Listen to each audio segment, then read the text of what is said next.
కానీ film industry మీద చాలా మంది విమర్శలు కానీ చాలా మంది ఉమ్, ఉమ్, ఇప్పుడు రీసెంట్ గా వేణుస్వామి చూసుకున్నట్లయితే ఉమ్. ముందే చెప్పేశారు నాగ చైతన్య సమంత విడిపోతారని చెప్పేశారు జరిగింది. మళ్ళీ రీసెంట్ గా నాగ చైతన్య గారు కొత్త లైఫ్ స్టార్ట్ చేశారు. ఉమ్. దాని గురించి విమర్శించడం కానీ ఏమండి, నాగ చైతన్య గారు సమంత గారు ఒక్క నాగ చైతన్య సమంత గారే విడిపోయారా? నేను ఒక పాయింట్ అడుగుతాను. భార్యాభర్తలు అనేవాళ్ళు ఎంతమంది ఉన్నారు ఇండియాలో? ఎంతమంది విడిపోయినారు? ఎంతమందికి ఎన్ని గొడవలు వస్తున్నాయి? వాళ్ళిద్దరిని మాత్రమే ఇంటూ పాయింట్. వాళ్ళ వ్యక్తిగత జీవితం గురించి మీకెందుకు? వాళ్ళు కదా, వాళ్ళ 4 గోడల మధ్యన ఏం జరిగిందో మనం ఏమైనా తొంగి చూసామా? నువ్వు ఎలా కామెంట్ పాస్ చేస్తావు? అసలు ఆవిడ జీవితంలో ఆవిడ ఏం అనుభవిస్తుంది, అతనేం అనుభవిస్తున్నారు, వాళ్ళిద్దరి మధ్యన జరుగుతుంది ఈ రెండు.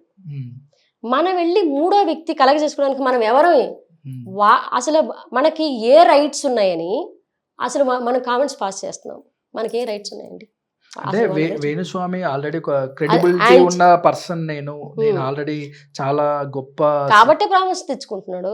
ఇప్పుడు నాకుంది, నాకు సినిమా ఇండస్ట్రీ వాళ్ళు తెలుసు, నాకు అన్నీ తెలుసు, నాకు ఎన్ని తెలుసు అని చెప్పి నేను మాట్లాడడం వల్ల, అవతలోనిది బురద చల్లడం వల్ల నేను సంపాదించుకునేది ఉంది. ఇంకోటి వచ్చి నాకు కామెంట్ చేస్తాడు, నీకేదో తెలుసు, అంత దైవాంశ సంభూతులు ఎవరున్నారండి ఇక్కడ? అన్ని తెలిసి సర్వం తెలిసిపోయినప్పుడు రేపు నేను తిడతాడని కూడా తెలిసిపోద్దిగా.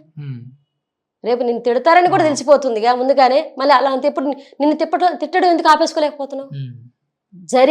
జరుగుతున్నప్పుడు జరిగేది ఆపలేనప్పుడు ఏది బయట చెప్పాల్సిన అవసరం లేదు. జరిగేది నువ్వు ఆపగలవా? ఆపలేను. అలాంటప్పుడు ఎందుకు మాట్లాడడం?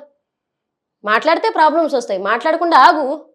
బట్ మాట్లాడతారే ఎలా పడితే. సెలబ్రిటీ లైఫ్స్ అంటే ఓపెన్ బుక్, లైక్ ఎవరైనా అనొచ్చు, ఎవరైనా మాట్లాడొచ్చు అనేది అలా తీసుకుంటున్నారు. అసలు వాళ్ళకి మాత్రం మనుషులు గారా? వాళ్ళ మనసులు లేవా? ఇప్పుడు ఆమె మీద ఎలా పడితే అలా కామెంట్ చేసేస్తారు, అతని మీద ఎలా పడితే అలా కామెంట్ చేసేస్తారు. అది మన అన్న అక్క చెల్లి మీద అలా కామెంట్ చేస్తే ఊరుకుంటామా మనం? అవసరం ఎవరి లైఫ్ ఆడిది, నీకేం రైట్స్ ఉన్నాయని వాళ్ళ లైఫ్లో తలదూరుస్తావు అసలు అంటే? నేను ఏం రైట్స్ ఉన్నాయని తలదూరుస్తున్నావు? ఎందుకు దూరుస్తున్నావు?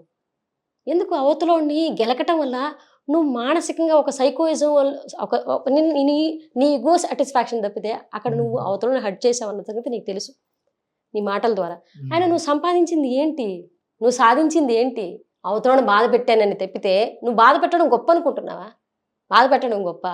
ఎవరినైనా సరే కాసేపుగా ప్రేమగా మాట్లాడడమో, ప్రేమగా పలకరించడమో, 10 మందిని ఆదరణ, అవి గొప్ప విషయాలు.